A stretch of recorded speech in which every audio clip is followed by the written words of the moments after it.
Hi, my name is Justin Simons, and this is my fifth and final speech from my communications class in public speaking. Today I will be presenting a speech on why the Electoral College should be abolished. This is my call to action speech, and I hope you enjoy it. So, the Electoral College should not decide the voting system in the United States. Because it's flawed, and the reason why it's flawed is because it doesn't take into account the popular vote. It only takes into account the states based on the population. So obviously California, as you can see on the left, has 55 electoral votes. That's because they're the most populous state in the country.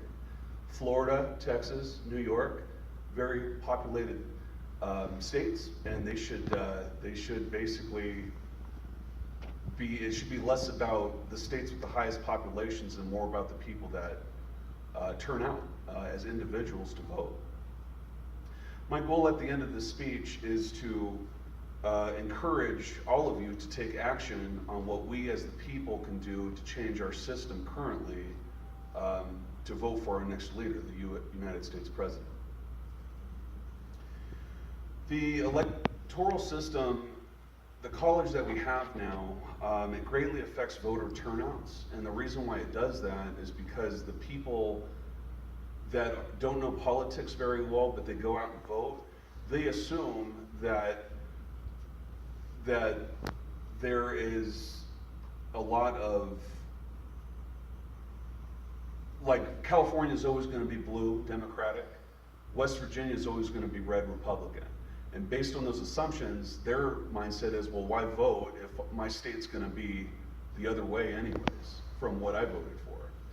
So a very respected gentleman here, Akil Ridamar, he is a Yale professor, and he majors in political science. He says, consider the fact that each state picks its own president, equivalent, its governor, quite directly. One person, one vote. All votes are counted equally, and in close races are counted carefully. America should copy the state-tested model when choosing the governor of us all, the president. So the system's very flawed because it's based on the states with the highest population. For example, Donald Trump won the election in 2016 by having 304 electoral votes to Clinton's 227. However, in the popular vote side of things, Clinton won by more than 3 million votes. Now, please keep in mind, I'm not advocating that I'm a Democrat or, I keep all that private. I'm just simply letting you know that those 3 million people that voted against one person went unheard of, basically because the electoral votes is the one that won the presidency for Donald Trump, not the popular vote. So, we've talked about why the system is flawed, but now we're going to look at what solutions can be executed to change this.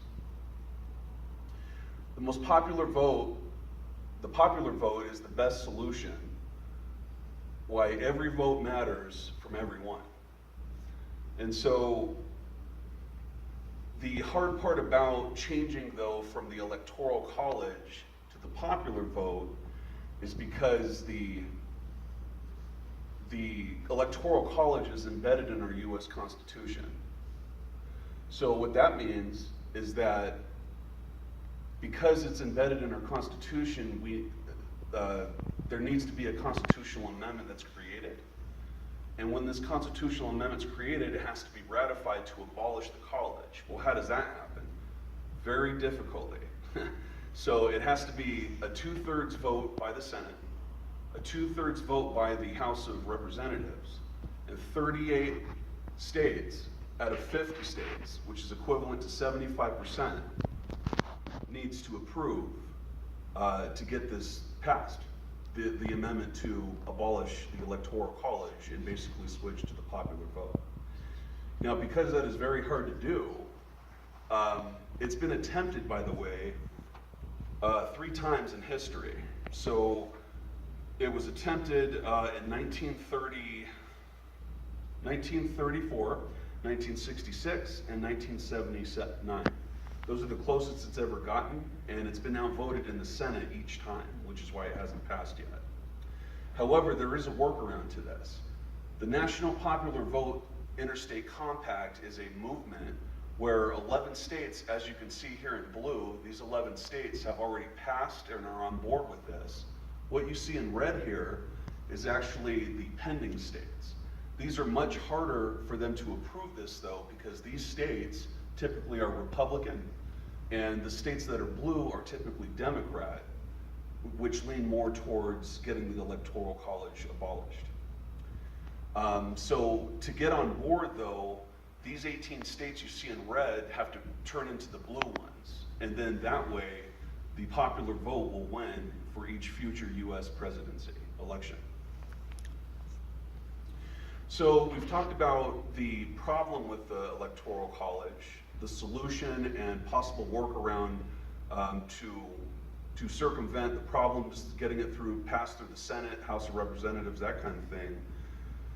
And so I encourage all of you to take a call of action. How can you get started on changing this? Well, our local government, it all starts locally. So our local government, you basically start a petition. Start a petition to say, this is why the Electoral College is wrong. I would like to have signatures on this to get a lot of people involved to sign up. And it's just a call to action to move that up the chain, move it from local levels to state levels to, of course, federal levels. Then, so it's something we can all do as a US citizen. It's our right, we can do it as an American citizen to basically change the way the votes are and to change the future of this country. Thank you very much for my speech. Woo!